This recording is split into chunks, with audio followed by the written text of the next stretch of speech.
So in today's video, we're going over nucleophilic substitution. Let's go over what the term nucleophilic means. So nucleo would refer to something which is positively charged, whereas philic would mean to love. For example, hydrophilic means attracted to water. In this case, nucleophilic means attracted to a positive charge. A famous example of a nucleophile is actually the hydroxide ion, right over here, which will be attracted to a positive charge. And then the second term in this phrase, substitution, where one functional group, such as Br in a halogen or alkane, will be replaced by another, such as OH. So now let's get into the structure of the hydroxide ion and what allows it to be a nucleophile.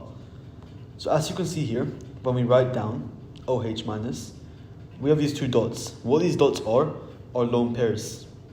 So if you look at oxygen covalently bonded to hydrogen, you can see that the oxygen has these free electrons which are not being used in the covalent bond. So what this allows oxygen to do is attack positively charged species.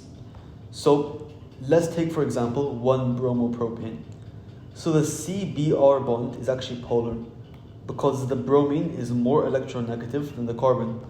So what this does is that it gives the bromine a delta negative charge and the carbon a delta positive charge.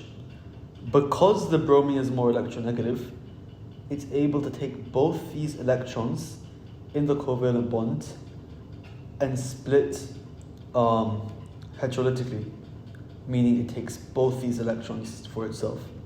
Okay, so now this OH minus ion over here, this hydroxide ion, sees the opportunity.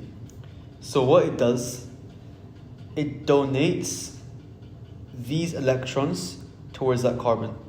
Now there's a bit of an intermediary step between this. So once this bond breaks between the carbon and the bromine, we'd be left with something looking like this. So we've had our first carbon, our second carbon, and our third carbon. Okay, now this carbon is a carbocation ion, meaning it's been positively charged because it's had its electrons taken away by the bromine, which will be now seen over here with its own lone pair. Okay, so what happens in this scenario, we've got a positively charged carbon, and as we discussed earlier, the OH minus, a nucleophile, will be attracted to it. So these electrons will be attracted to this. So then what we end up forming is a C and an OH bond, forming something like this, which I'm hoping you can identify as propan-1-ol. So if you were asked to draw this in an exam, the main things would be getting your carbons right, obviously. I'm not going to draw the hydrogens just for ease, but you draw a delta negative on your bromine, a delta positive on your carbon, an arrow going from the bond to the bromine, and then it depends on how many marks it is, but I would just draw the intermediary just in case.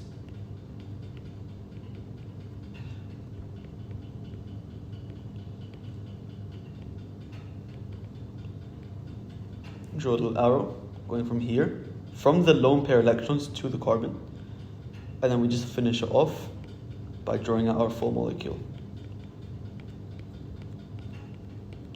So that's it for today's video. Let me know in the comments what you'd like to see next time, and just bear in mind that this is my first video that I've ever made, so please feel free to leave some feedback onto how I can improve. So yeah, thank you so much.